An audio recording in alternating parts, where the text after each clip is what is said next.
Hello friends, സംസ്ഥാനത്തെ +2 പരീക്ഷാ ഫലത്തെക്കുറിച്ചുള്ള video ആയാണ് നമ്മൾ ഇന്ന് വന്നിരിക്കുന്നത്. ഏറ്റവും പുതിയ അപ്ഡേറ്റ് ആണ് ഈ വീഡിയോയിൽ പറയുന്നത്. ഇതുപോലെയുള്ള ലേറ്റസ്റ്റ് അപ്ഡേറ്റ്സിനായി ഈ ചാനൽ മറക്കാതെ സബ്സ്ക്രൈബ് ചെയ്യുക. കഴിഞ്ഞ ദിവസമാണ് സംസ്ഥാനത്തെ 10ാം ക്ലാസ് പരീക്ഷയുടെ ഫലം പ്രഖ്യാപിച്ചത്. 99.5% കുട്ടികളാണ് ഉന്നത പഠനത്തിലുള്ള യോഗ്യത നേടിയത്. ഇനി എല്ലാവരും കാത്തിരിക്കുന്നത് +2ൻ്റെ റിസൾട്ടിന് വേണ്ടിയാണ്. 2024-ൽ 78.69% +2 വിജയ ശതമാനം. ഈ തവണ വിജയ ശതമാനം കൂടുമോ ഇല്ലയോ എന്ന സംശയത്തിൽ നിൽക്കുന്നു.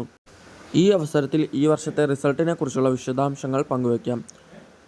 ഹയർ സെക്കൻഡറി പരീക്ഷയുടെ മൂല്യനിർണ്ണയം പൂർത്തിയായതായി മന്ത്രി വി ശിവൻകുട്ടി അറിയിച്ചു. 4,44,707 വിദ്യാർത്ഥികളാണ് 2ാം വർഷ പരീക്ഷയ്ക്ക് രജിസ്റ്റർ ചെയ്തത്. ടാബുലേഷൻ പ്രവൃത്തികൾ നടന്നുവരികയാണ്. മെയ് 21-ന് പരീക്ഷാഫലം പ്രസിദ്ധീകരിക്കും. +2 പരീക്ഷയെക്കുറിച്ചുള്ള ഫുൾ വീഡിയോ നമ്മൾ യൂട്യൂബ് ചാനലിൽ അപ്ലോഡ് ചെയ്തിട്ടുണ്ട്. എല്ലാവരും അവിടെ കയറി കാണുക.